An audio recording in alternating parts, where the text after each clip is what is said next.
6:05 here on your Friday morning. People in two Chicago neighborhoods will be seeing a lot more of this over the summer. Cook County Sheriff's deputies on the streets of Chicago alongside Chicago police and ATF agents. Those three agencies forming a strike task force to stop the flow of illegal guns in Chicago and target repeat gun offenders. Joining us this morning, Chief Anthony Riccio of the Bureau of Organized Crime. Thank you for being with us. Thank you. Good morning. You know, I think a lot of viewers at home have a lot of questions as we come into what is typically a very violent 4th of July holiday weekend. How are these changes specifically going to be keeping our neighborhoods safe? Well, the new task force that we're rolling out with ATF is going to help in a couple of ways. They're going to really focus on solving some of the shootings and murders that we have, and then also looking at some of the trafficking of guns, how these guns get on the street and how they get into the hands of gang members. And I can give you a perfect example. A couple of weeks ago, we had 2 officers shot in the 9th District.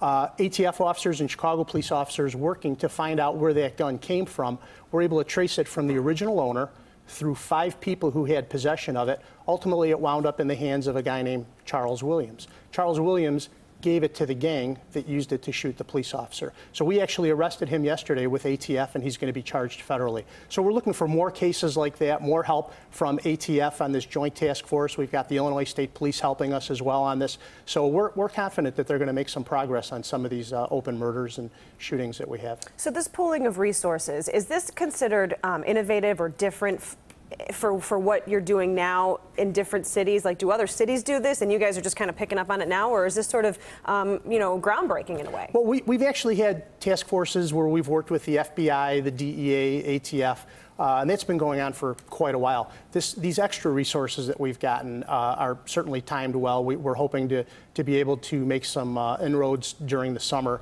especially. Now, the ATF has also brought in a van. It's called a NIBIN van, and that van's going to help us to trace these guns and trace these bullets. In what used to take days, will take just a matter of hours with the van. Yeah, we have some video of that up now. Again, thank you for being on this morning. Developing news right now. Just moments ago, President Trump tweeted this out. Crime and killings in Chicago have reached such epidemic proportions that I am sending in federal help.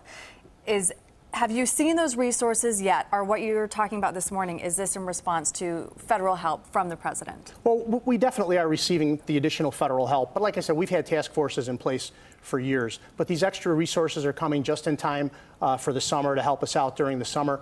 Also, you know, crime the shootings are actually down this year. They're down by like 14%. That's a significant decrease. That's a decrease of well over 200 people, fewer people who were shot this year than compared to last year. Would you not be receiving this help, though, now, if not for President Trump? Are you seeing a difference in numbers and federal help because of President Trump? There are extra resources coming, but again, some of these talks were in place for a long time, but there are extra resources coming, and we appreciate it. Whoever wants to send us the help, we're happy to have it. Chief Anthony Riccio, thank you so much for coming in this morning. Great to see you. Thank you.